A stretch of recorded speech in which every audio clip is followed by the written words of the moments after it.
Hi, I've been doing my own tailoring for the last few years, and I thought I'd let you into a secret of mine. I've got a friend, lives in the outback. His name's Timmy, and he's always hassling me and saying, how come you can manage to do this stuff? You're in the DIY woodworking trade. So I said, Timmy, my secret is the Olfa Rotary Cutter. This is a little cutter with a 45mm blade, and it has a safety lock.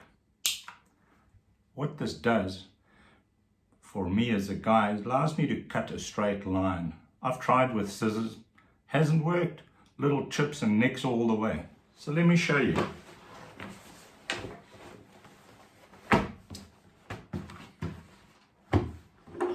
What do you do?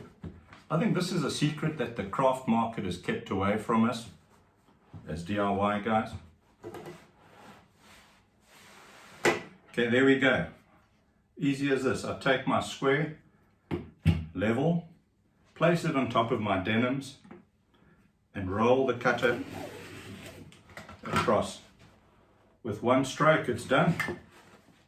All's left now to do is run it through the machine and do the stitching. But I have something else. For the workshop, I'm always inheriting pillowcases and stuff from the wife, and I'm going to show you what I'm going to do now with a similar cutter. What we have, they call it a wave cutter or a pinking cutter, and what it does, you can cut up the waste from the home and it doesn't fray. Let me show you. All you do, run it across, get all the ears and pieces off the pillowcase.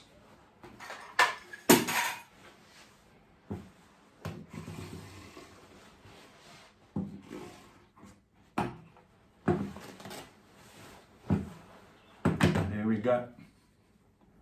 As you can see, that edge on it stops the material from fraying, because that's the worst thing when you're trying to buff or polish up something and you have these fraying pieces there. The only other thing that I want to show you with this, you've got to have a mat to cut on. What this does, extends the life of your cutter or of the blade, or even if you're using a normal cutting knife. All these products, the two knives and the mat, are manufactured by Olfa, Japanese company, great product.